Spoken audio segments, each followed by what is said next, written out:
तुम्हें जो चाहिए वो तुम्हारे पास पहले से है, जोड़ो नहीं हटाओ। तुम्हें घटाने की जरूरत है, काहे को दुनिया के सामने भिखारी बने हुए हो।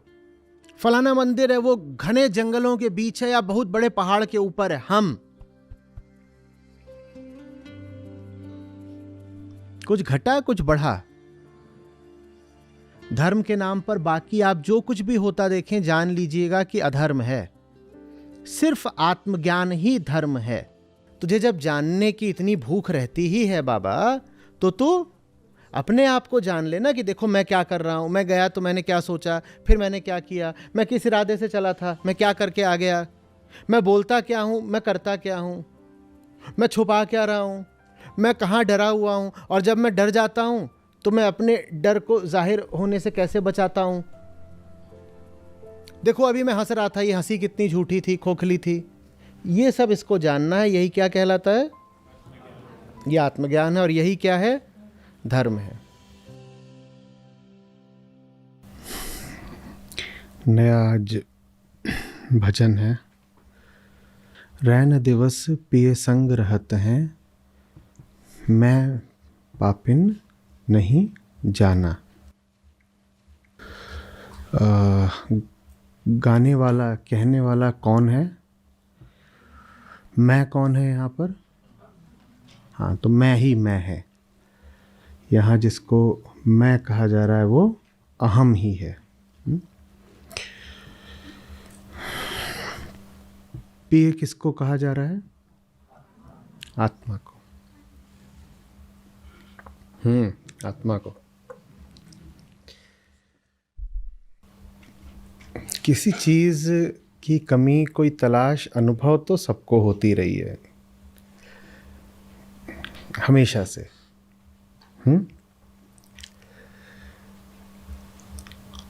ये निशानी है कि आप मनुष्य हो, पशु नहीं हो।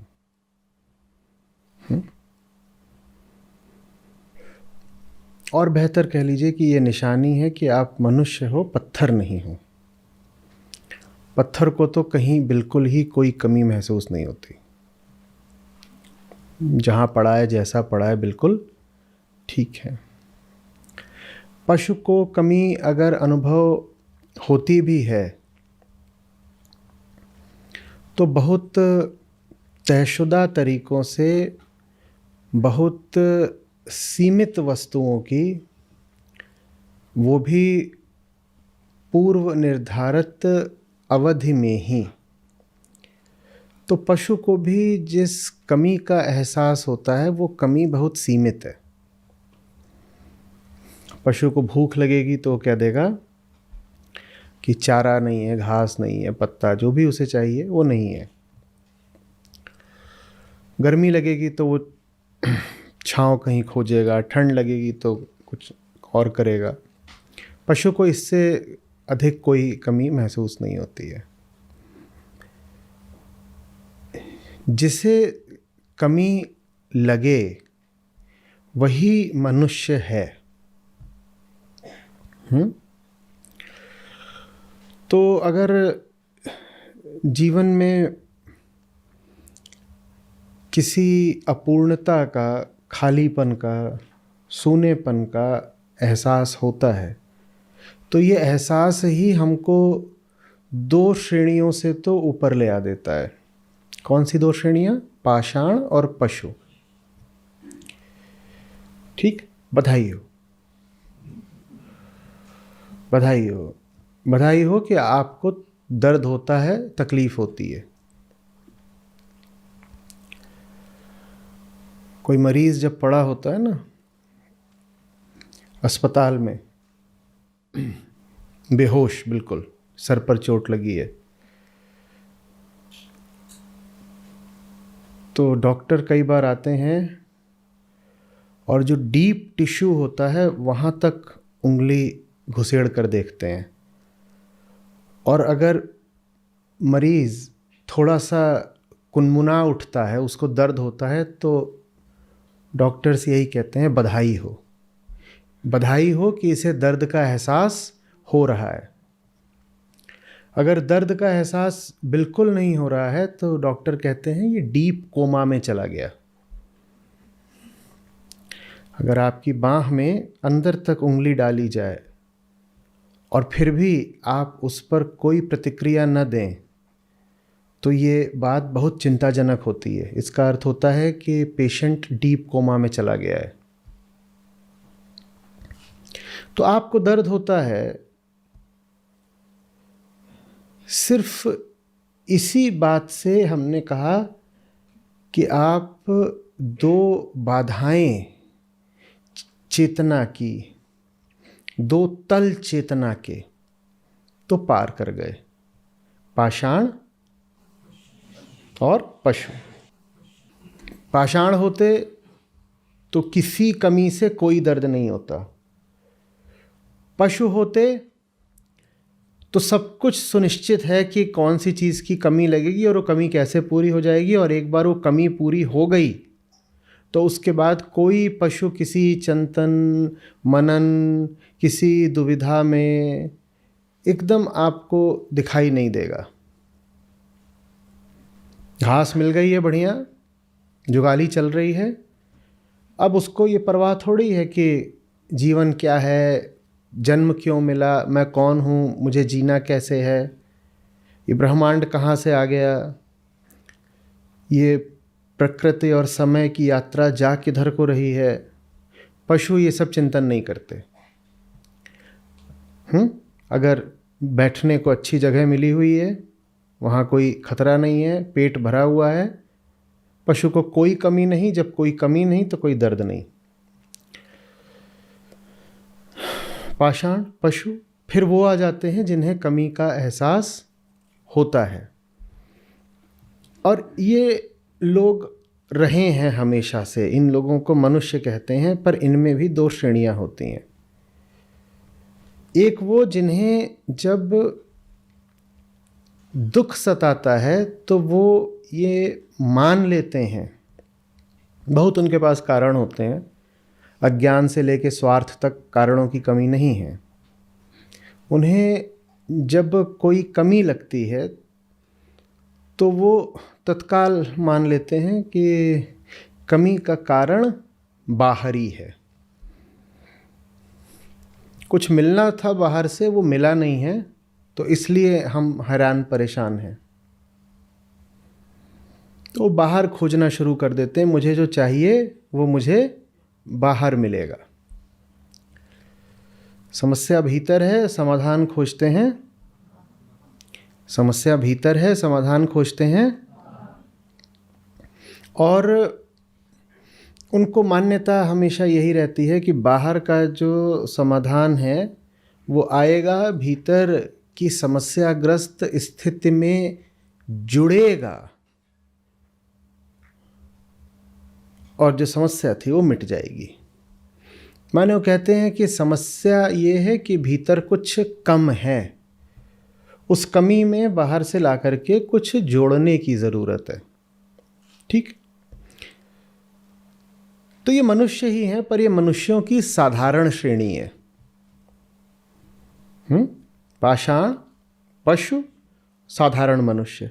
साधारण मनुष्य का काम है कि भीतर कुछ खोखला सा है, ये निरंतर अनुभव तो करना, लेकिन इस धारणा में जीना कि भीतर का खोखलापन बाहर से कोई वस्तु ला करके भर दिया जाएगा।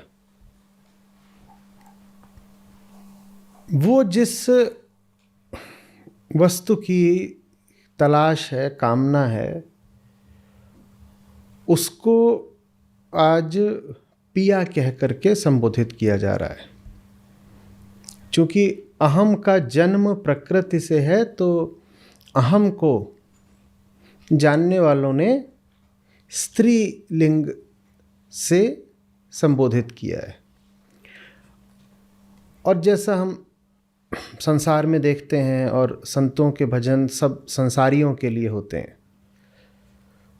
साधारण लोगों के लिए होते हैं, सर्वजन के लिए हैं, ज्ञानियों मात्र के लिए नहीं है। तो संसार की रीत है कि यहाँ पर स्त्री पुरुष की ओर जाती है। तो उन्होंने कहा कि स्त्री को पुरुष की ओर जाना है और अहम स्त्री है, तो आत्मा को फिर वो कह देते हैं पुरुष। तो आत्मा पिया हो गई।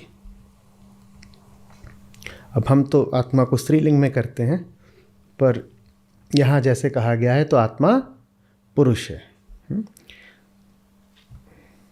शुद्ध चेतना को ही पुरुष भी कहते हैं, पुरुष कह देते हैं या मुक्त पुरुष कह देते हैं, वो वही है। जैसे सांख्य योग में आता है ना कि पुरुष की मुक्ति ही योग का लक्ष्य है। तो जो मुक्त पुरुष है वही वेदांत की फिर आत्मा है। तो जिसकी अहम को तलाश है उसका नाम आत्मा या पिया। क्या समझा रहे हैं यहाँ पर संतजन कि तुम अपनी साधारण कामनाएं पूरी करने तो बाहर निकलते ही हो, पगलों तुमने अपने धर्म का संबंध भी बाहरी जगत से जोड़ दिया है। और जो अपने धर्म का भी संबंध बाहरी जगत से जोड़ दे उसको यहाँ कह रहे हैं पापिन। अरे और क्या पाप होगा? भौतिक कामना बाहर से पूरी होगी, समझ में आती है बात। तुम्हारे गले को प्यास लगी है तो भीतर से ही तो पानी नहीं फूटेगा, बाहर जाना पड़ेगा कहाँ, जहाँ पानी मिलता हो पानी ले लो पी लो। आँखों को दिखाई नहीं दे रहा है, इलाज चाहिए या चश्मा चाहिए, अब बैठे बैठे भीतर से ही तो इलाज नहीं उपजेगा, तो जाओ किसी को दिखाओ और कहीं जाकर चश्मा बनवाओ। मामला भौतिक है, मटेरियल है। तो यहाँ तो समझ में आता है, लेकिन तुमने अपने धर्म को भी बाहरी बना दिया। वो जो आखिरी आंतरिक वस्तु तुम्हें चाहिए, आंतरिक भौतिक नहीं, जिसके लिए तुम्हें गहनतम दर्द है, तुम उस वस्तु के लिए भी बाहर को निकल पड़े, जैसे कि वो बाहर कहीं पर है।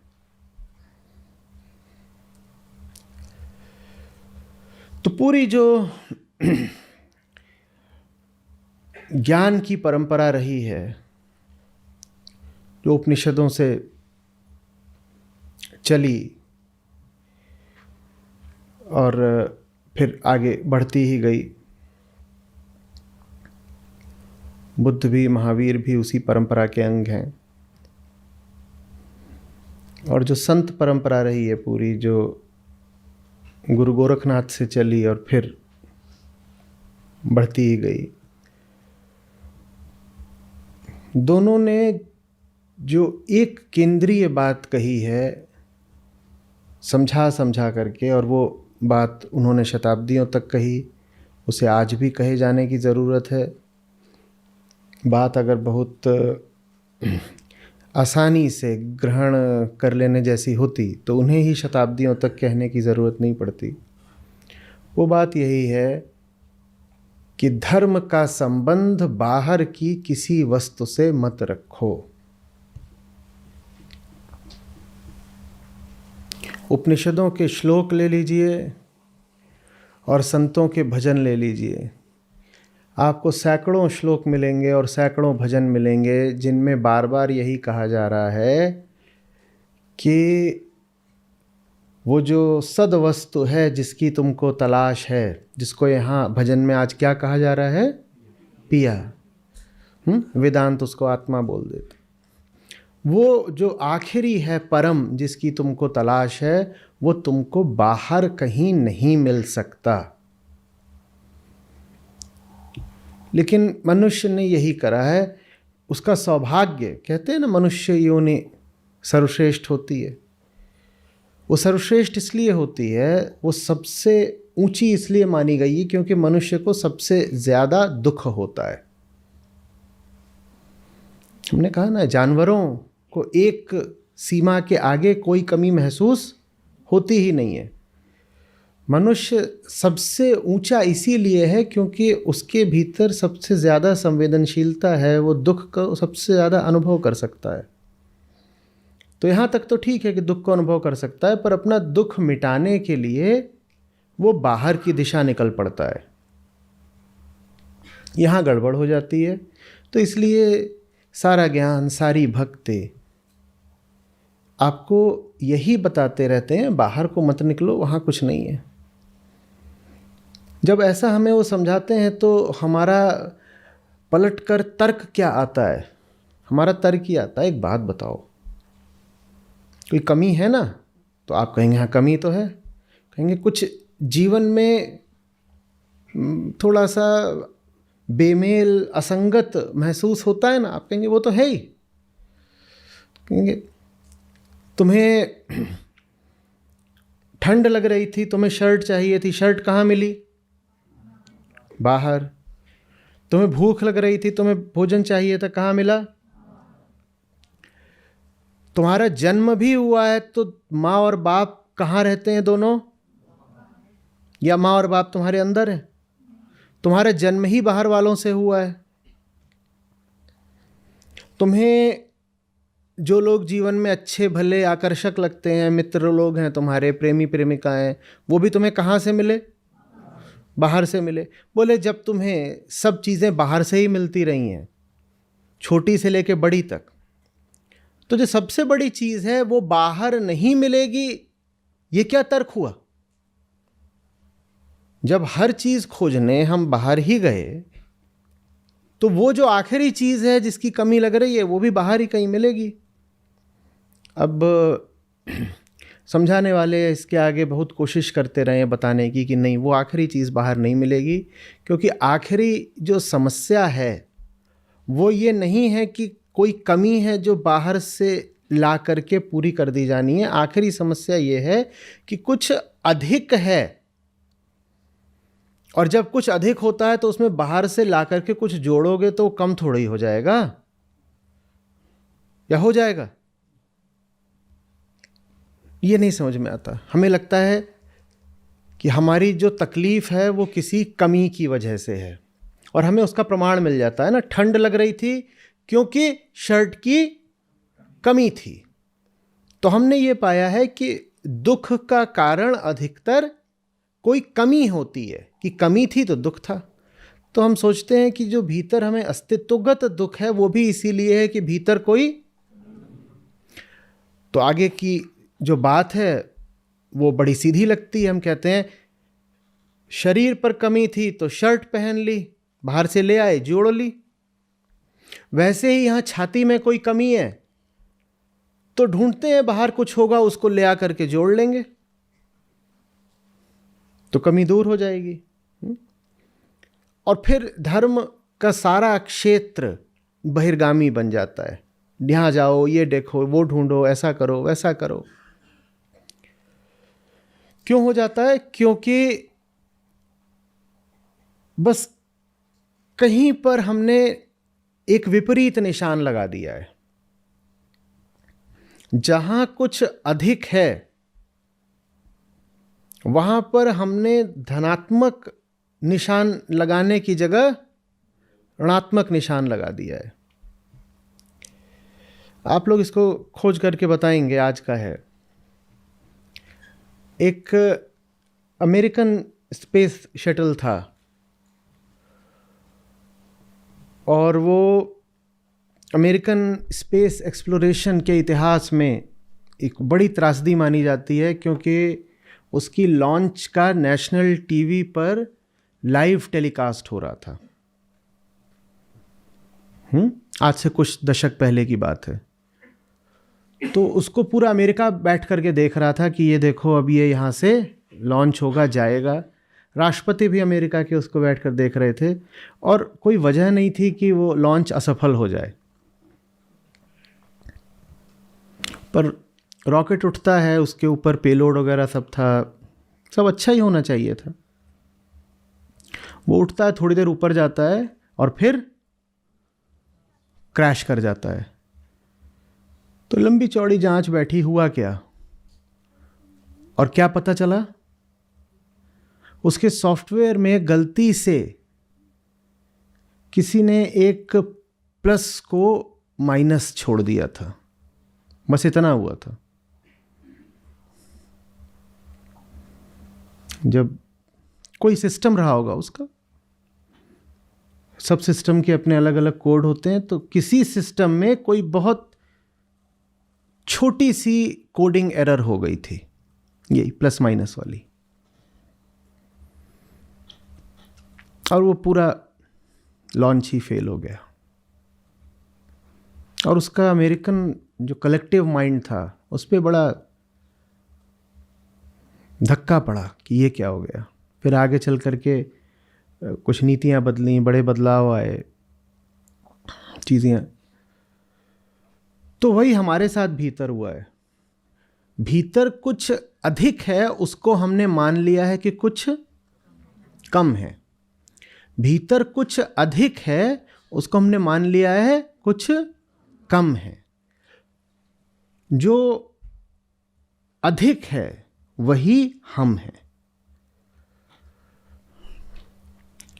जब मान लेते हो कि भीतर की समस्या प्लस की नहीं माइनस की है, तो कहाँ को भागोगे? बाहर को भागोगे। कहोगे भीतर कुछ कम है ना, डेफिशिएंसी है, न्यूनता है, तो लाओ बाहर से और उसमें कुछ, अब बाहर से ज्ञान ले आओ, अनुभव ले आओ, कुछ भी लेकर के आओ, बाहर से मान्यता ले आओ, कुछ लेके आओ, कुछ कर्म इत्यादि कर दो बाहर, कुछ लाओ उसमें जोड़ो। और समझाने वालों ने कहा है नहीं, कुछ कम नहीं है भीतर, कुछ ज्यादा है भीतर। तो इसलिए वेदांत इतना विशेष है। दुनिया भर के ज्ञानियों, विद्वानों, दार्शनिकों और धर्म परंपराओं को पढ़ने के बाद वेदांत ही मुझे बहुत क्यों रुचा, क्योंकि यहाँ बात लगातार घटाने की थी, नीति नीति। यहाँ समझा गया कि जहाँ तक आपकी आत्यंतिक बेचैनी का प्रश्न है, वो तो दूर होती है कुछ घटाकर भीतर, क्योंकि आप भीतर से अधिक हो, अतिरिक्त हो, अनावश्यक हो। जो होना नहीं चाहिए वो मौजूद है, जो होना नहीं चाहिए वो मौजूद है, और वो मौजूद रह करके ये कल्पना करता है कि जो मौजूद होना चाहिए वो मौजूद नहीं है। नहीं समझे?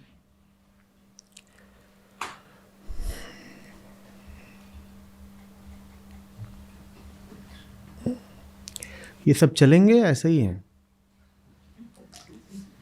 आज ये नए खिलौने दिए हैं,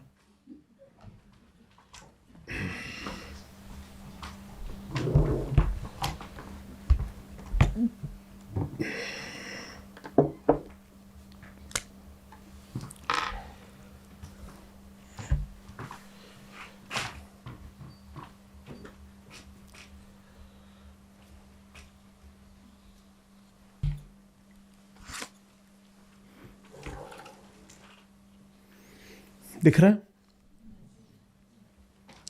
ये वो है जिसे होना चाहिए। वो असीम होता है, उसकी कोई परिधि हो नहीं सकती। समझाने के लिए बना रहा हूं।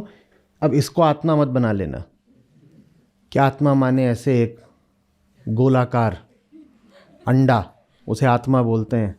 बना के दिखाया था उन्होंने।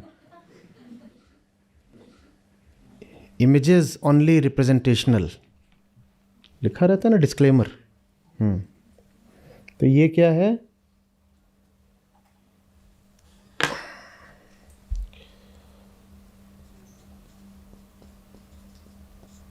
क्या?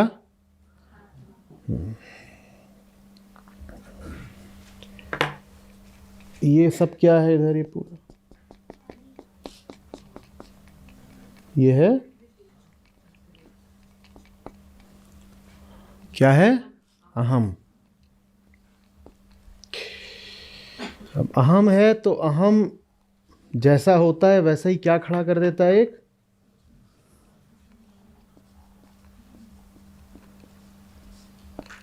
ये सब क्या है? अब भीतर समस्या है, भीतर बड़ी भारी समस्या है। और समस्या ये है कि एक की जगह में दो बैठने की कोशिश कर रहे हैं। समस्या क्या है? एक की जगह में दो बैठने की कोशिश कर रहे हैं, जिसमें से एक नाजायज है। एक फालतू ही घुसा हुआ है कि मुझे भी होना है, मुझे भी होना है। जगह किसकी है? अतिरिक्त कौन आ गया है बिन बुलाया? और इसकी नजर हमेशा देखती किधर को? ये इसकी आंखें हैं, दो ये इंद्रियां हैं, ये आंखें। ये एक तो आ गया और किसके ऊपर चढ़ के बैठ गया है? अहम किसके ऊपर चढ़ के बैठ गया है? और इसकी आंखें हमेशा देखती किधर को हैं? और बाहर क्या खड़ा है? अब इसे समस्या तो हो ही रही है, क्योंकि एकदम ये उठपटांग है, उल जुलूल, जगह भी नहीं पाता है, जो करता है सब उल्टा पड़ेगा। इसका होना बिल्कुल गैर जरूरी है, अनावश्यक है। पर ये वैसे ही बैठ गया है जैसे इस मेज पर धूल बैठ जाए, जैसे शरीर पर चर्बी बैठ जाए। और जैसे कृष्ण क्या कहते हैं कि आग के प्रताप पर, प्रकाश पर धुआं बैठ जाए। तो आग खूब दहकती रहती है, लेकिन फिर भी किसी को रोशनी दिखाई नहीं देती। तो ये अहंकार ऐसे ही आत्मा पे चढ़ के बैठ जाता है, बिल्कुल उसको चारों ओर से घेर लेता है, आच्छादित कर देता है। और ये क्या बोलने लग जाता है? मैं कौन हूं? मैं ही तो आत्मा हूं। ये बोलने लग जाता है मैं बोलने का हक सिर्फ किसको है? लेकिन मैं ये बोलने लग जाता है। और ये मैं किस हालत में है? हमेशा लिजलिजी, ये दुबली, इसका अपना तो कोई आधार है नहीं ना। ये जैसे इसको देख रहा है तो वैसे इससे सोख भी रहा है। इसका देखना है सोखना। तो इसने बाहर से ऐसे ही जो मिला उसको उठा उठा करके अपने आप को रच लिया है। इनकोहेरेंट है ये। इसमें जो कुछ भी है वो आपस में ही मेल नहीं खाता। अ मास ऑफ इनर कन्फ्लिक्ट। 100 तरह के अंतर द्वंद्वों का समूह कहलाता है अहंकार। लगभग ऐसे समझिए जैसे आप कहीं चले जाएं और वहां लिखा हो कि यहाँ सारी चीजें मिल रही हैं आज बहुत सस्ती, और लालच में आकर के और अज्ञान में आकर के, लालच ये कि सस्ता है तो खरीद लो, और अज्ञान ये कि मुझे इसकी ज़रूरत है या नहीं ये पता नहीं है। आप वहाँ से लालच में और अज्ञान में जो कुछ मिल रहा हो सब खरीद लें, क्योंकि सस्ता मिल रहा है, मिल सस्ता ही रहा है। तो वहाँ से क्या खरीदा? एक मोज़ा, एक टोपी, एक कप, एक कढ़ाई, एक अलमारी, 4 बेडशीट, 3 पंखे, 6 हीटर, कंघे, चश्मे, 18 कुर्सियां जो बिना जोड़े की थी, इसीलिए बहुत सस्ती मिल रही थी।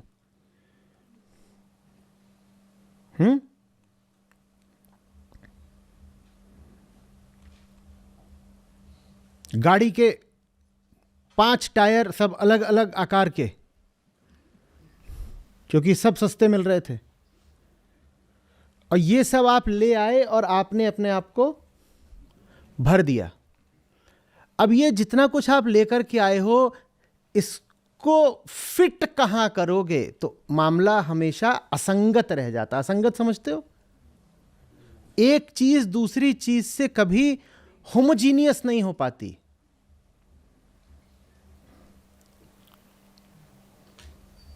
ये है।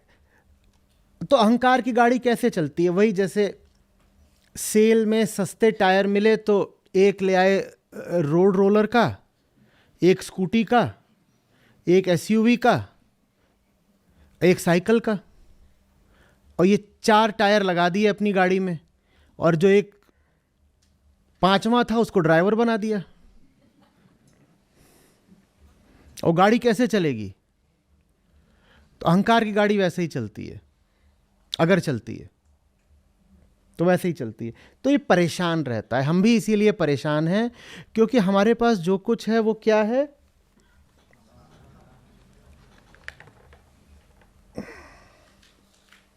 ये 2 तरफा मामला है। ये प्रक्षेपित करता है और सोखता है, देखता है, सोखता है।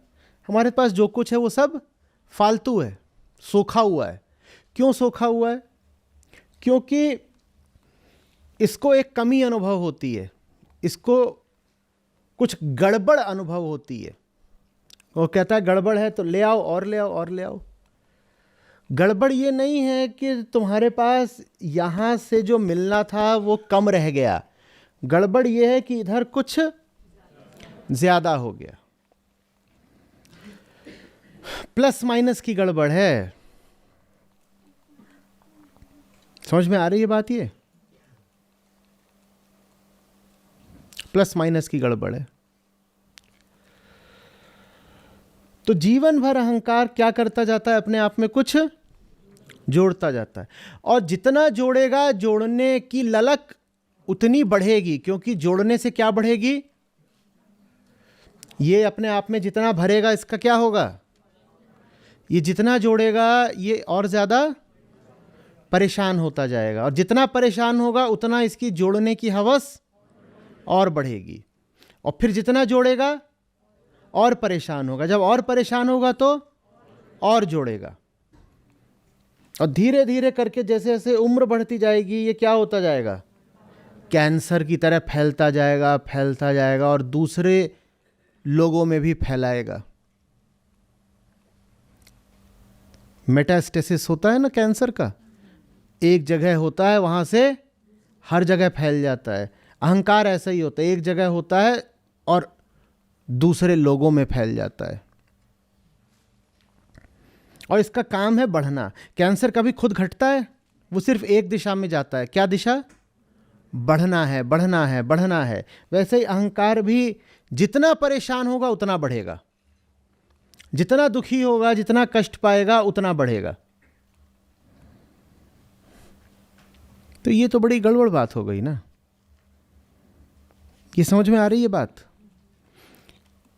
कुल एक चूक हुई है। चूक ये हुई है कि सोचा गया है कि कुछ कम है, कुछ कम नहीं है, कुछ। अब समझ में आ रहा है कि सारे धर्म त्याग पर क्यों जोर देते हैं।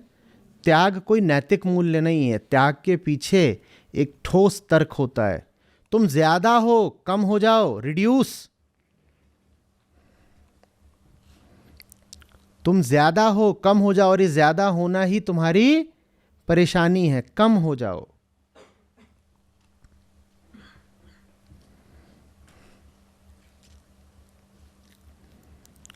समझ में आ रही है बात? ये रैन दिवस पिय संग रहत हैं, मैं पापिन नहीं जाना। तो ये प्रक्रिया अगर छोड़ दी जाए चलने को तो जैसी चल रही है वैसी चलती जाएगी, और इतना ही होगा कि ये फूल फूल करके एक दिन जल जाएगा, राख हो जाएगा, मौत आ जाएगी, और कुछ नहीं होगा। कि कभी देखा है कि उम्र बढ़ने से लोगों में अनासक्ति बढ़ गई हो, बोध बढ़ा हो? हुआ है क्या?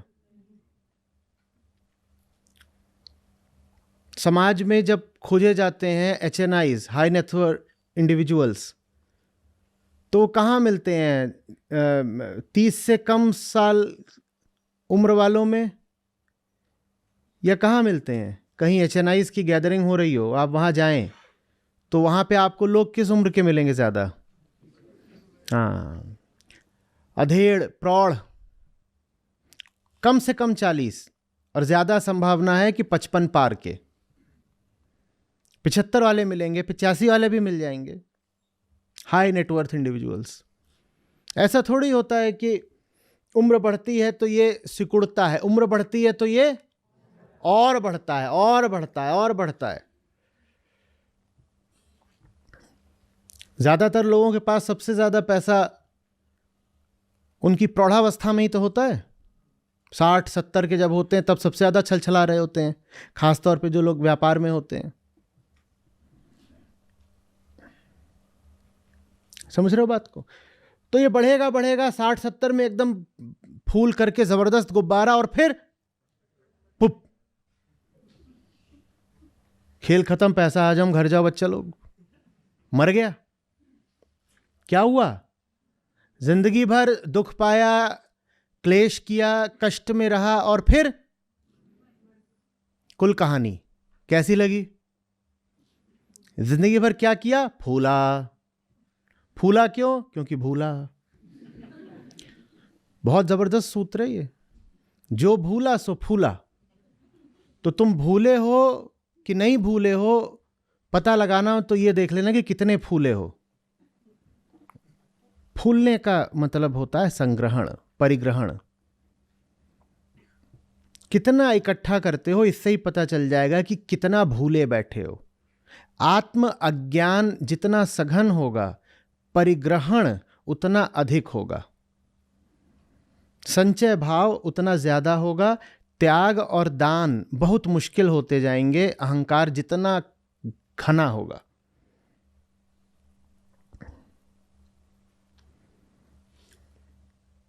तो अब क्या करें? ये तो ऐसा लग रहा है कि जैसे एक तरफा मामला, वन वे स्ट्रीट। कोई इलाज है इसका कि नहीं है? क्या इलाज है? क्या इलाज है? हाँ, ये रहा इलाज। क्या इलाज? ये इलाज है। जो पहली बात है वही अपने आप में पूरा इलाज है। अगर इलाज करवाने का संयम रखा जाए, अब जबरदस्ती तो क्या ही इलाज किया जाएगा, पर दवा ये अपने आप में पूरी है। क्या बताया गया यहां? यहां वही सूत्र बताया गया है जिसको उपनिषदों ने न जाने कितने श्लोकों, खंडों, अध्यायों, वल्लियों में गाया है। नेति नेति, तुम्हें जो चाहिए वो तुम्हारे पास पहले से है, जोड़ो नहीं, हटाओ। तुम्हें घटाने की जरूरत है। काहे को दुनिया के सामने भिखारी बने हुए हो? और विशेषकर धर्म के क्षेत्र में बाहर की ओर मत देखो।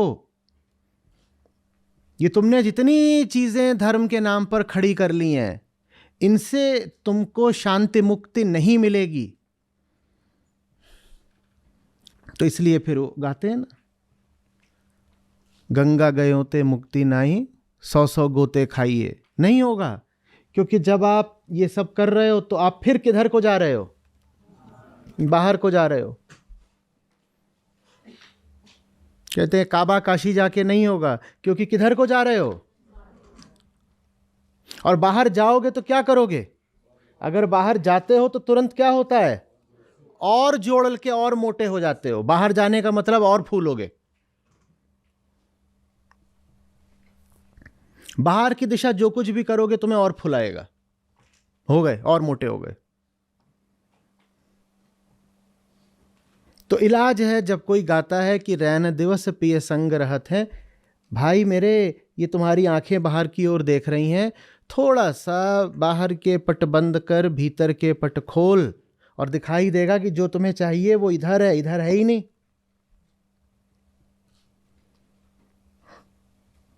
और जो इधर है उसको पाने की तो कोई जरूरत नहीं, बस तुम हट जाओ तो वो रह जाएगा। तुमने जो झूठ मूठ फरेब चला रखा है कि मैं तो, मेरा नाम है। वो छोड़ दो, मैं तुम्हारा नाम है ही नहीं, तुम्हें मैं कहने का कोई अधिकार नहीं है। समझ में आ रही है बात? राजेश बहुत परेशान था। राजेश बहुत परेशान था। क्यों? क्योंकि वो राजेश था नहीं। जो असली राजेश है वो जबरदस्त पहलवान था। तो ये जो नकली राजेश था, झुन्नूलाल,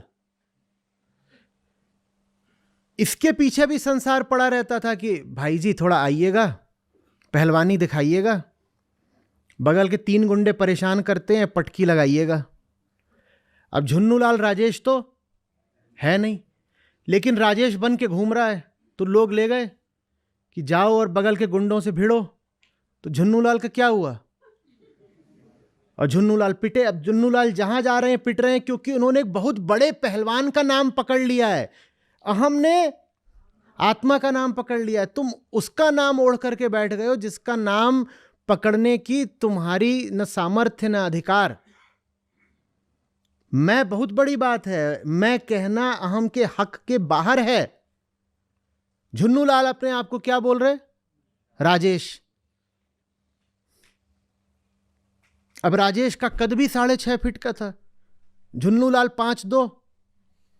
तो झुन्नूलाल से कहा जाए जरा वो पेड़ पर आम है, उतारिएगा। आप तो राजेश हो ना। झुन्नूलाल गए, बहुत जोर से दौड़ लगाई। लोगों ने कहा पेड़ से आम नीचे ऐसे थोड़े लाने हैं कि आप ऊपर ही चले जाओ। जितना उछल रहे हो थोड़ी देर में आसमानी हो जाओगे। जो आप हो नहीं उसका नाम ओढ़ करके घूमोगे तो कितना पिटोगे। वो गदहा याद है ना? गधा नहीं, क्या गदहा। वो जो ओढ़ करके घूमता था, क्या शेर की खाल। तो वही गधे का नाम था झुन्नू। उसको मिल गई शेर की खाल। शेर माने आत्मा। तो अहम आत्मा की खाल ओढ़कर घूम रहा है, गधा शेर की खाल ओढ़कर घूम रहा है।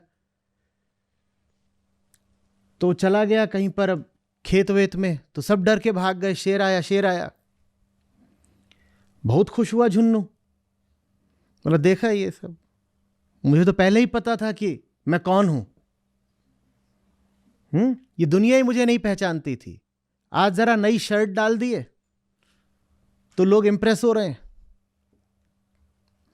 तो सब दूर भाग गए, वहां देख रहे हैं कि शेर खेतों में घूम रहा है। अब दूर हो गए हैं तो दिखाई भी नहीं पड़ रहा कि गधा है कि शेर है, उतनी दूर से क्या पता चले। तो इन्होंने चरनी शुरू की। अब चरे जा रहे हैं।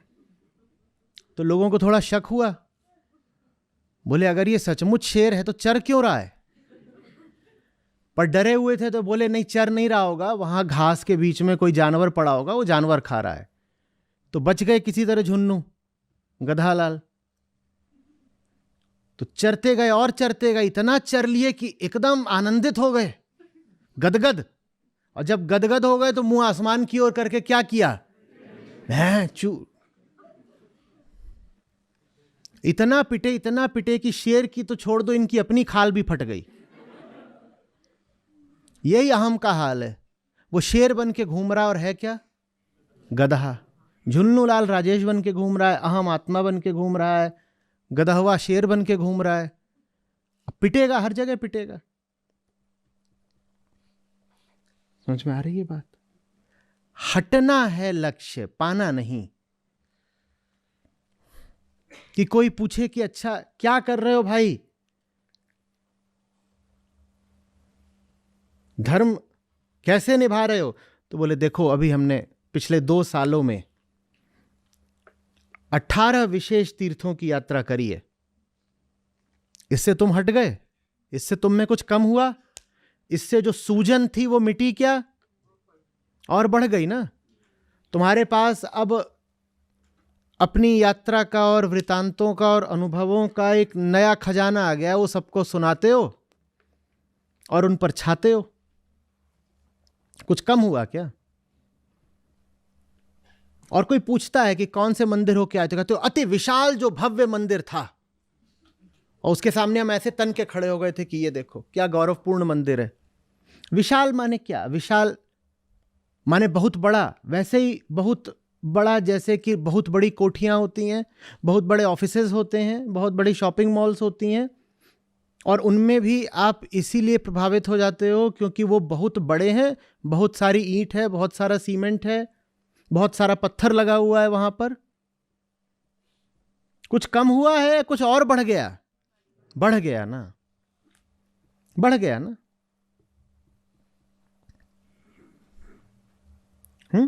और फलाना तीर्थ स्थल है, वो तो विदेश में, हम वहां से होकर के आए, हज करके आए हैं, वहां तो जाना भी आसान नहीं, देखो हम इतनी दूर होकर के आए। कुछ घटा कुछ बढ़ा। फलाना मंदिर है, वो घने जंगलों के बीच है या बहुत बड़े पहाड़ के ऊपर है, हम कुछ घटा कुछ बढ़ा।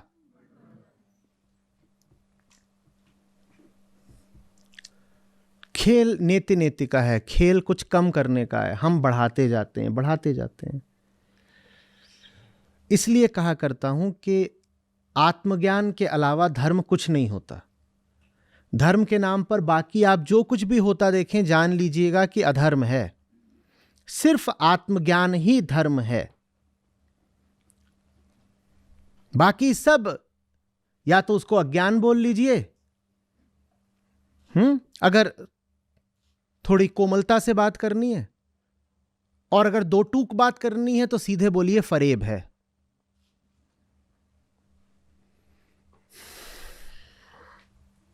फरेब, आत्म प्रवंचना, अपने आप को ही धोखा दे रहे हो।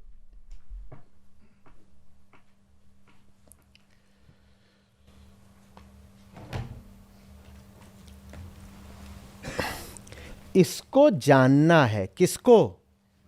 यही। क्योंकि एक सामर्थ्य तेरे पास है ना कि तू हर समय जानने की कोशिश में लगा रहता है। ये सारी इंद्रियां जा करके अपनी सामग्री किसको दे देती हैं? अहम को दे देती हैं। तो अहम दिन रात किसमें जीता है? कौतूहल में। जब तुझे इतना जानने की ललक रहती ही है तो तू काहे को इसमें लगा है कि पड़ोस के घर में क्या चल रहा है, और उस दरवाजे के पीछे क्या हो रहा है, और उस बाजार में क्या बिक रहा है। तुझे जब जानने की इतनी भूख रहती ही है बाबा, तो तू अपने आप को जान लेना कि देखो मैं क्या कर रहा हूं, मैं गया तो मैंने क्या सोचा, फिर मैंने क्या किया, मैं किस इरादे से चला था, मैं क्या करके आ गया, मैं बोलता क्या हूं, मैं करता क्या हूं, मैं छुपा क्या रहा हूं, मैं कहां डरा हुआ हूं, और जब मैं डर जाता हूं तो मैं अपने डर को जाहिर होने से कैसे बचाता हूं। देखो अभी मैं हंस रहा था, ये हंसी कितनी झूठी थी, खोखली थी। ये सब इसको जानना है। यही क्या कहलाता है? ये आत्मज्ञान है। और यही क्या है? धर्म है। और जो ये धर्म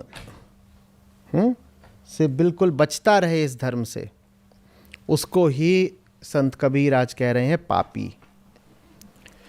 जो तुम्हें चाहिए वो तुम्हारे पास है, तुम्हें इसलिए नहीं दिख रहा क्योंकि तुम हो।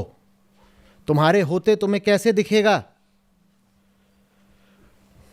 तुम्हारे होते तुम्हें कैसे दिखेगा? ये ऐसी सी बात है कि ट्रेन में कोई सीट बताइएगा।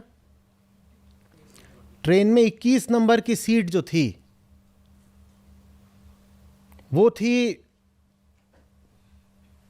महाशय आत्माराम की। किसकी थी? आत्माराम की। क्या थी? Seat number 21। और झुन्नूलाल जाके बैठ गया 21 नंबर सीट पर, और वहां बैठ के झुन्नूलाल क्या बोल रहा है? आत्माराम नजर नहीं आ रहे, आत्माराम नजर नहीं आ रहे। उनकी सीट पे तो तू बैठ गया, तो कहां से नजर आएंगे? समझ में आ रही बात? जो आपको चाहिए वो आपको नजर इसीलिए नहीं आ रहा क्योंकि उसकी सीट पे आप बैठ गए हो।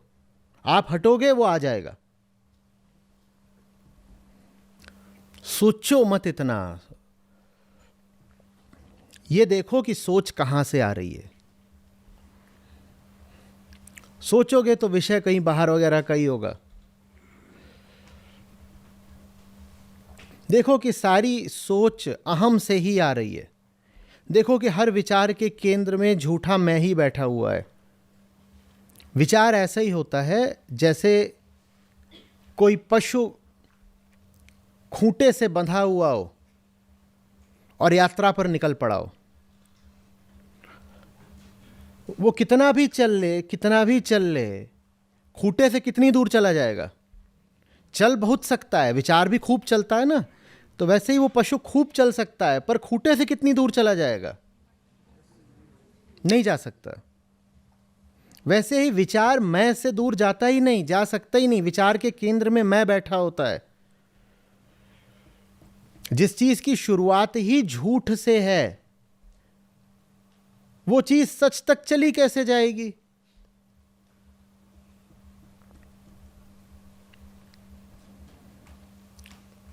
ये ऐसी सी बात है जैसे आप रॉकेट लॉन्च कर रहे हो और बहुत मजबूत लोहे की जंजीरों से आपने उसको जमीन से बांध भी रखा हो। वो आसमान तक चला कैसे जाएगा? जो जमीन से बंधा हुआ है वो आसमान तक जा सकता है क्या? पतंग बन सकता है थोड़ा ऊपर, उससे आगे नहीं जा सकता। तो विचार नहीं करना होता है, देखना होता है। देखना और सोचना दो बहुत अलग अलग बातें हैं। सोचना अहम का कर्म है, इसीलिए सोचने में अहम विषयेता रहता है, सब्जेक्ट रहता है, और देखने में अहम विषय बन जाता है, ऑब्जेक्ट बन जाता है। हमें अहम बनकर नहीं सोचना है, हमें अहम को देखना है। ये दो बहुत अलग अलग बातें हैं। The ego as the subject versus the ego as the object. Mentation का अर्थ होता है ईगो सब्जेक्ट है, और मेडिटेशन का अर्थ होता है ईगो ऑब्जेक्ट हो गई। कुछ बन रही है बात? पाप की परिभाषा क्या है? जो सबसे ऊंचा है उसे खोजना और जोड़ना, यही पाप है। जो उच्चतम है उसे उधर कहीं खोजना और ये भ्रांति रखना कि उसे स्वयं में जोड़ना है, यही पाप है।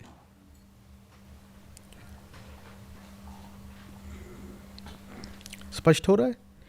बाहर क्या खोजा जा सकता है, क्या जोड़ा जा सकता है? इसका सूत्र यह है, आप में जो कुछ बाहरी है उसे बाहरी वस्तुओं से संबंध बनाने दो, कोई समस्या नहीं है। आप में जो कुछ बाहरी है उसे बाहरी वस्तुओं से संबंध बनाने दो, बेखटके, कुछ दिक्कत नहीं हो गई। बाल बढ़ गए, बाल बाहरी है, तो कैंची भी बाहर, कोई दिक्कत नहीं हो गई। वायरस बाहर से आ गया तो वैक्सीन भी, कोई दिक्कत नहीं हो गई। लेकिन जब बात आए मैं की, तो वहां समस्या बाहरी नहीं है, वहां समस्या बिल्कुल आंतरिक है। वहां कोई बाहरी उपाय नहीं चलेगा, जरूरत ही नहीं है किसी बाहरी उपाय की।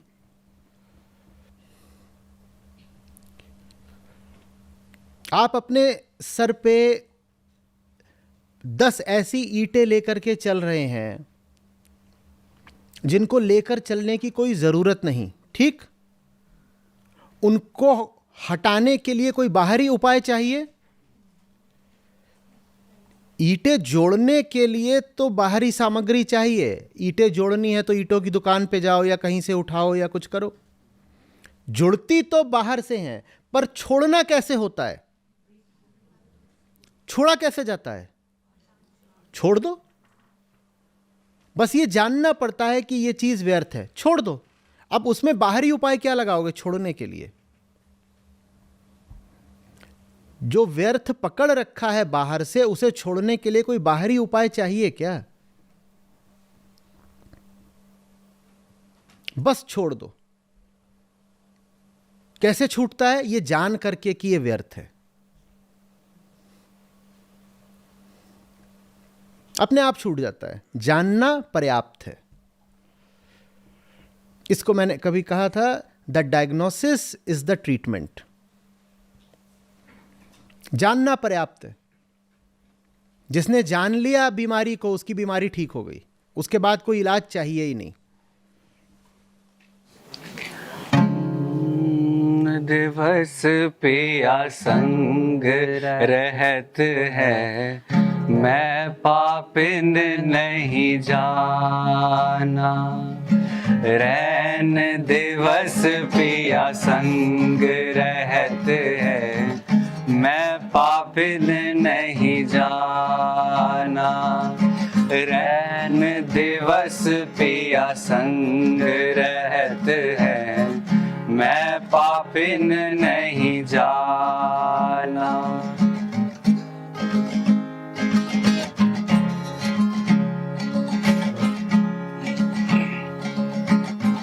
मात पिता घर जन्म बितिया, मात पिता घर जन्म बितिया। आया गवन नगिचाना, आया गवन नगिचाना। आज मिलो पिया अपने से, आज मिलो पिया अपने से। करी हो कौन बहाना, करी हो कौन बहाना।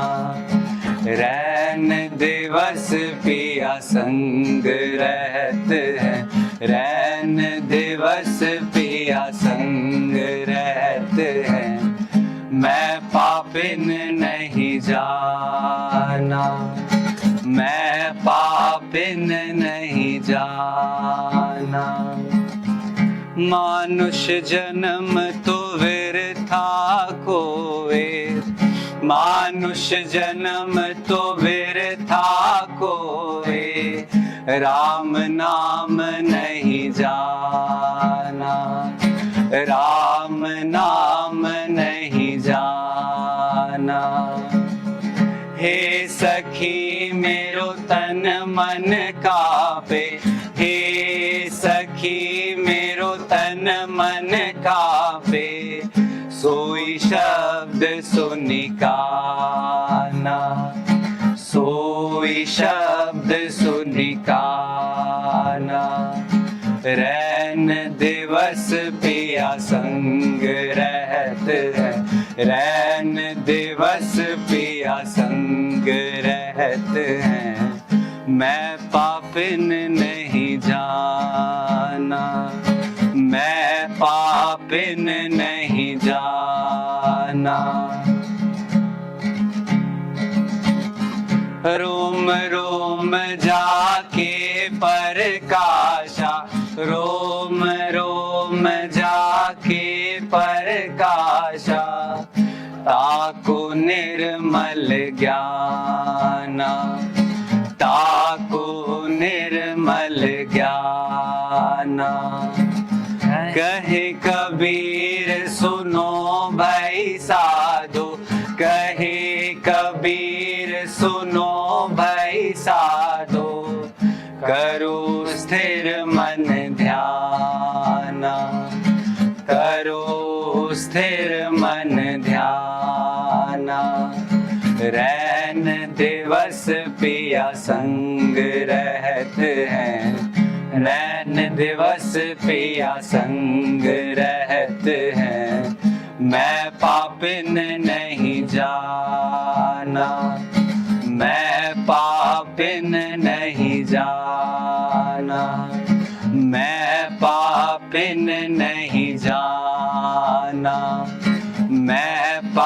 बिन नहीं जाना। नमस्ते, मेरा नाम उमंग है। नमस्ते, मेरा नाम तन्वी है। नमस्ते सर। आज आचार्य जी ने हमें अध्याय 4 श्लोक क्रमांक 6 के बारे में बताया, गीता जी के। उसकी सीख है हमारा दुख ही हमारा कारण है, हमारी पुकार ही आमंत्रण है हमारी दुख के हटाने के लिए। समझने के लिए प्रेम आवश्यक होता है। मुक्ति का मतलब है मैं को मिटा देना। अहंकार के लिए मुक्त का मतलब मौत है। सत्य कहता है सवाल करो। अनुग्रह चाहिए, आरोप नहीं। आज हम श्रीमद् भगवद गीता श्लोक का काव्यात्मक अर्थ गाना चाहेंगे। आत्मज्ञान के परिकर में अंधकार त्यागित निराशा मन बनो रहे बस युद्ध हो। आत्म में जो रम रहे सत्य से ही प्रीत करे, ऐसे विरल मानव को कर्तव्य को शेष रहे। अहंकार में अंधकार में अज्ञान में मति भ्रष्ट है, कल उन्हें क्या कष्ट हो वो आज ही जब नष्ट है। धन्यवाद।